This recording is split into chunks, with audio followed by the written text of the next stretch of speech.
হুগলি জেলার গোপীনাথ পঞ্চায়েতের নিশ্চিন্তপুর গ্রাম ধ্বংস হয়ে গেল। কলকাতা চেতনা বার্তা নিউজ চ্যানেল থেকে সাংবাদিক প্রেমচাঁদ ফৌজদার ওই নিশ্চিন্তপুর গ্রামে গেছিলেন। সেখানকার 35টি পরিবার খুবই বিপদের মধ্যে আছে। 13টি পরিবার তপশিলি। প্রত্যক্ষদর্শীদের সাথে কথা বলে জানা গেছে যে শনিবার বিকেলে 5:45 সেই বিধ্বংসী ঘূর্ণিঝড় আসে। প্রত্যেকটি বাড়ির ছাউনি উড়িয়ে নিয়ে যায়, তার সাথে পাকা বাড়িগুলো ভেঙে পড়ে। আমাদের প্রধান খুবই সাহায্য করেছে। আমাদের যে প্রধান বন্দনা ঘোষ মানে খুবই সাহায্য করেছে, আমাদের পাশেও ছিল, এখনো পর্যন্ত আছে, মানে খুবই আমাদের সাহায্য করেছে। আমরা চাই যাতে আমারও মানে মাথা গোজার ছাইটা যেন ভালো করে হয়, একটু সাহায্য এইটুকু আমি করলাম আর কি। যা ভয়ঙ্কর জিনিস দেখলাম, প্রথমে তো আমি বুঝতেই পারিনি যে এটা কোনো ঝড়। তো আমি যখন ছুটে যাচ্ছি সকলে চেঁচামেচি করছে, গিয়ে দেখি পোস্টারে ধুধু করে আগুন জ্বলছে, বা তারগুলো সব ছিঁড়ে চটচর করে পড়ছে। আমি দেখে হতভম্ব হয়ে গেলাম, কি হলো, আর যেতে পারলাম না। যখন ফিরে আসলাম সেইখান থেকে আমাকে ঝড়ে উড়িয়ে এনে ফেললো এখানে। তারপরে এই ছাদ ভেঙে বড় বড় ইট, এই অ্যালবেস্টারের চাল সব উড়ে পড়ে গেল। এই যে সব কেটে কুটে গেছে ঝড়ে, মানে আমাকে ওইখান থেকে উড়িয়ে এনে এইখানে ফেলেছে। আমাকে আরও নিয়ে চলে যেত, যেহেতু আমি বসে পড়েছি না, ঘাসগুলোকে মুঠো করে ধরে ফেলেছিলাম। এমন অবস্থায় বুঝতেই পারিনি যে ঝড়। প্রাণের সংশয় ছিল।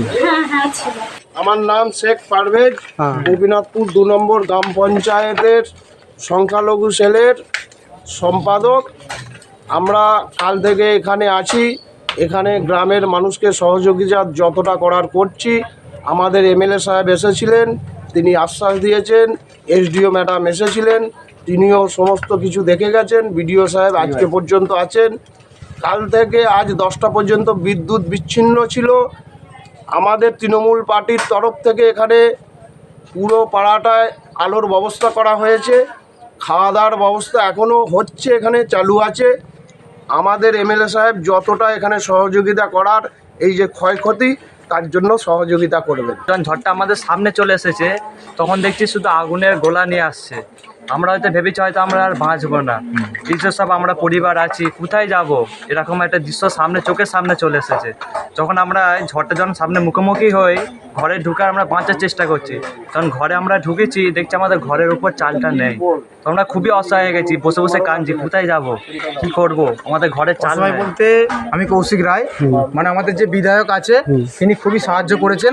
তিনি নিজে এসে কাদায় হেঁটেছেন, রামেন্দ্র সিংহ রায়, আমাদের বিধায়ক রামেন্দ্র সিংহ রায়, সে কিন্তু খুবই সাহায্য করেছে। মানে আমরা এখনো পর্যন্ত এই অবস্থায় আছি, মানে তিনি খুবই সাহায্য করেছে। লাইটের ব্যবস্থা করে দিচ্ছে আমাদের জন্য, খাওয়া দাওয়ার ব্যবস্থা করেছে, মানে সে সম্পূর্ণ সবই ব্যবস্থা করেছে। ঘটনাটা কাল 6:45 নাগাদ, 5:45 বৈকাল হঠাৎ একটা ঝড় আসে।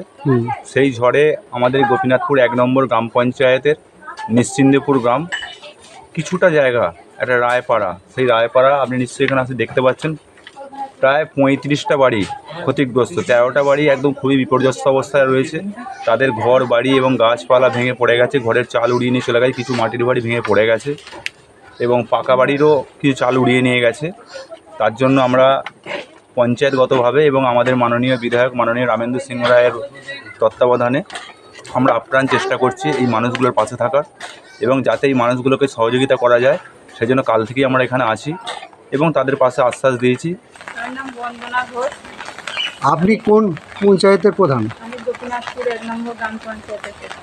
হঠাৎ কি ঘটলো আপনার পঞ্চায়েতে? গতকাল নিশ্চিন্তপুর গ্রামে হঠাৎ ঝড় উঠে 35টা বাড়ি একদম পুরো উড়িয়ে একবারে পুরো নষ্ট করে দিয়েছে। 13টা বাড়ি একদম কিছুই নেই। সেই খবরটা শুনে আমরা ওখানে গিয়ে পৌঁছে তার সেই মানুষকে পরিষেবা করেছি। আমরা গিয়ে পরিষেবা দিয়েছেন? পরিষেবা দিয়েছি, ওখানে তাদের খাওয়ার ব্যবস্থা করে দিয়েছি ওখানে। আচ্ছা, আপনারা এই এলাকায় রান্না করছেন দুর্গত মানুষদের খাওয়ানোর জন্য। আজকে কতজন দুর্গত মানুষ খেলো? মোটামুটি ওই 80-90 এরকম হবে, মানে যাদের ঘর পড়ে গেছে। আচ্ছা, কি খেলো ওরা? খেয়েছে, ডাল করা হয়েছিল, ভাত ছিল, আর সয়াবিন দিয়ে আলু দিয়ে তরকারি করা হয়েছিল। এই খাবারই দিয়েছে? খাবার ওদেরকে দেওয়া হয়েছে, কোনোভাবে ওরা খেয়েছে? হ্যাঁ, কোনোভাবে যা করে খেয়েছে আর কি। এরপর রাত্রিরও আবার রান্না হবে। এরপরে কিছু আছে আয়োজন, হ্যাঁ রান্না হবে, হ্যাঁ। তাদেরকে দেওয়া হবে ডিমের ঝোল, ঠিক আছে। আলু দিয়ে ডিমের ঝোল। রাত্রে রাত্রে দেওয়া হবে। হুগলি থেকে প্রেমচাঁদ ফৌজদারের রিপোর্ট, চেতনা বার্তা, জেগে থাকে জাগিয়ে রাখে।